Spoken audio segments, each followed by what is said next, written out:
What is up, you beauties? My name is BatchatBegins, and today we're actually going to be taking a look at a tank that I have not played before its most recent buff. Now, I can tell you, as a fan of turreted tank destroyers, I'm not the biggest fan of the AMX-50 Foch, the Tier 9 tank destroyer for the French branch, but there are a couple of things that are going for the Foch that definitely make it a solid tank. After update 8.7, the thing now has almost 4,000 DPM. Now, I'm probably going to be referring it to as 4,000 DPM, but if you needed to know specifically, it does have 3,900 DPM.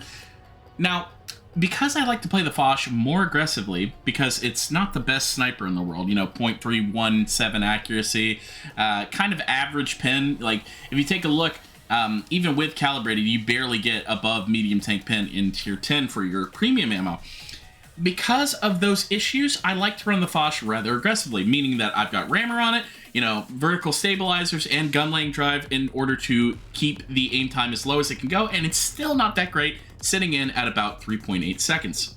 But importantly, I do run improved optics and engine accelerator in order to go ahead and boost my capability to see tanks when I'm YOLOing, and to go ahead and, you know, accelerate just a little bit faster, have a little bit better power to weight ratio. Now, in this case, a couple things to know about the Foch. Obviously, it has some decent armor, but we will get into that. It's not the sneakiest tank. Definitely not the sneakiest tank. It doesn't have a good gun arc either, and I will show you that in a little bit. You know, decent damage per minute. Pretty average pin, I would say. It's got 260 AP, which is not bad. You know, the AP is not bad. It's just the APCR. If you do end up having to use the APCR, it is not that great.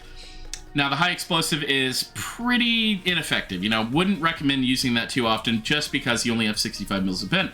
Obviously, you have 6 degrees of gun depression, and, you know, pretty accuracy. I mean, it's not going to be snapping because of that terrible on the move.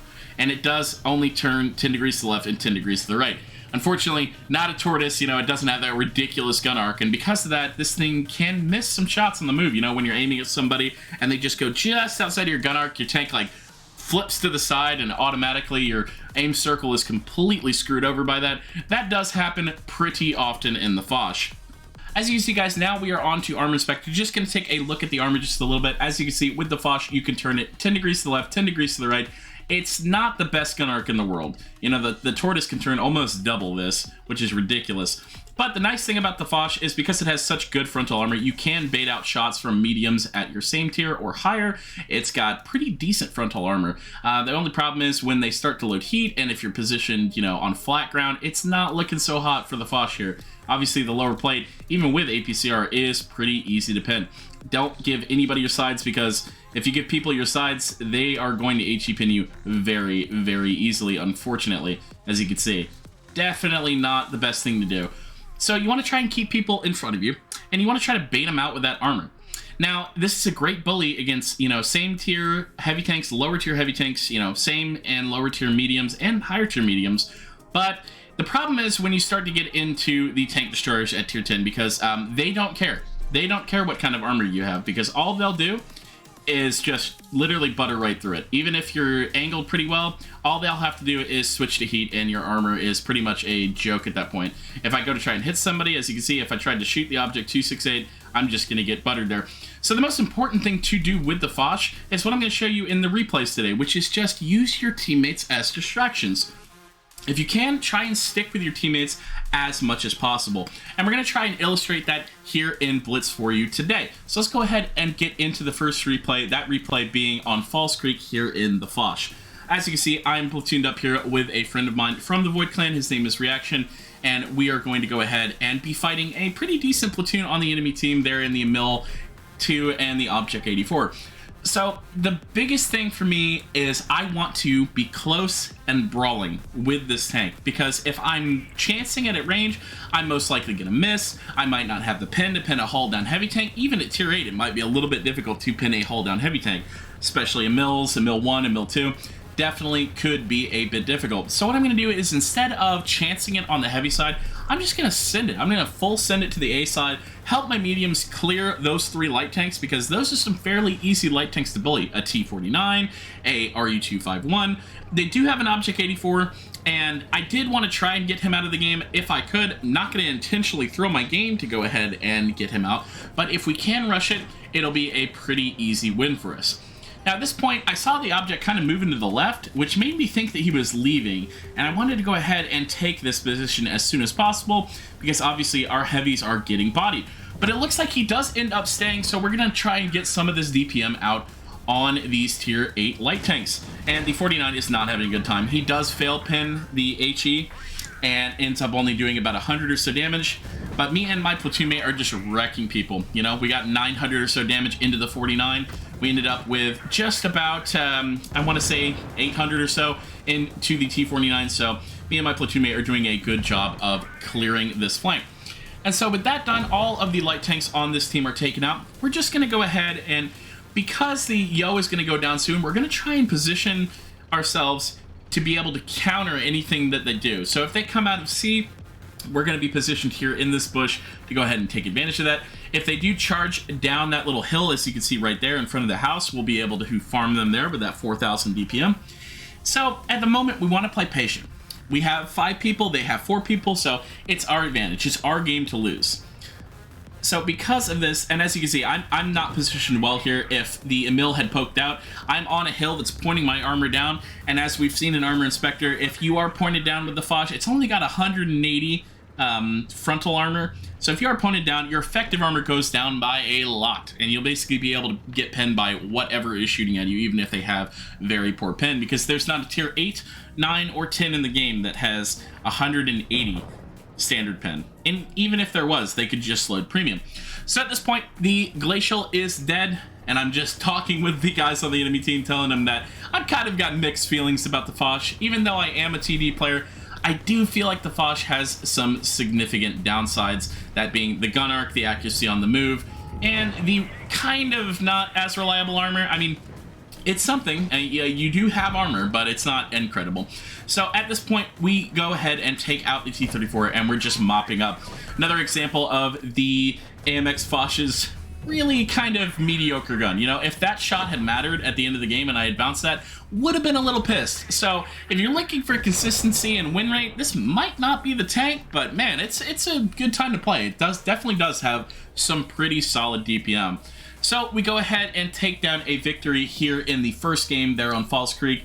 Netting ourselves about 3.3, not too bad, but in the next game we will show you a game where we are going to be a lot more aggressive, and that game's going to be here on Yukon. And as I say this, I don't like playing on Yukon that much, especially in this tank, because there's just a lot of open ground, a lot of different ways you can get flanked. So it's a lot better to usually have a TD with a turret or something that has much more consistent armor than this, say a T95, and if you wanted a turret, maybe a Conway or a Waffle. Now, because I've taken a look at the team list right off the beginning, I really wanted us to go ahead and rush over to the A side, because if possible, we can go ahead and overwhelm their Shark and their ST1. As you can see, those are their only heavy tanks. And at that point, if we had done that right off the bat, we could go ahead and take care of their tank destroyers. But it looks like that's not going to be the case at the moment. Our heavies are going to go ahead and move into B, and it looks like the only person that's going to help me is our friend here in the AMX 1390. Now, at this point, it is kind of nice to have some peace of mind knowing that there is another player with me, because, as I said, you kind of want to try and bait shells, you know?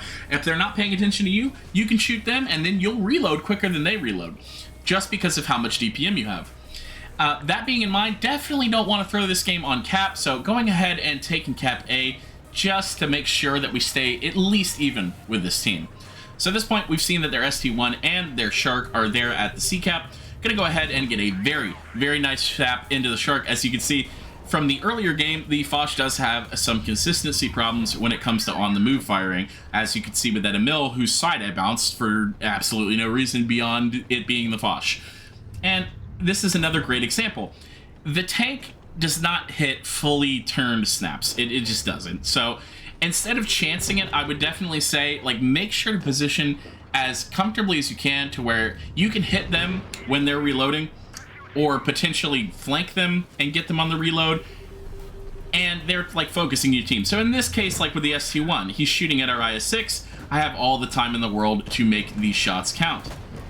And I just wanted to turn off auto aim there just in case I got trolled, because I've had that happen before. And speaking of getting trolled, I have no idea where that shot ended up. Probably in the gun or potentially the rear of the Waffle. I'm not sure. Waffle is just OP, as you can clearly see. So at this point, we're just kind of mopping up. And because of that ridiculously fast push we did on the heavy side, we end up like saving so much HP early on because we take out so many of their threats. As you guys know, the more guns that are in the game, obviously the harder it gets, but if you're able to flank a team very quickly, there might only be 4 or 3 people there, and you're dealing with a lot less DPM comparatively compared to your tanks if you have like 5 or more on that side. So we went ahead and sent it, cleared heavy side, and then mopped up the mediums after that. So what can I say about the Foch? Well, it's a fun tank. It is certainly a fun tank. I think the biggest downsides for this vehicle are certainly its lack of sidearm, its lack of like incredible traverse speed. The Chrysler K would definitely make this tank blush with how good that traverse speed is on that tank. And the mediocre on the move accuracy are definitely things to keep in mind. So if you wanted a more consistent tank, as far as tank destroyers go, would definitely still recommend the Waffle, the Conway, the Hori, the T-30. Those are all very, very consistent tank destroyers. This one is, it's definitely a skill tank. Like, you have to know how to YOLO, when to YOLO. But if you do get that down, this thing can be an absolute blast in your battles. Guys, I hope you enjoyed today's video. My name has been BatchatBegins, and I will see you guys in the next one.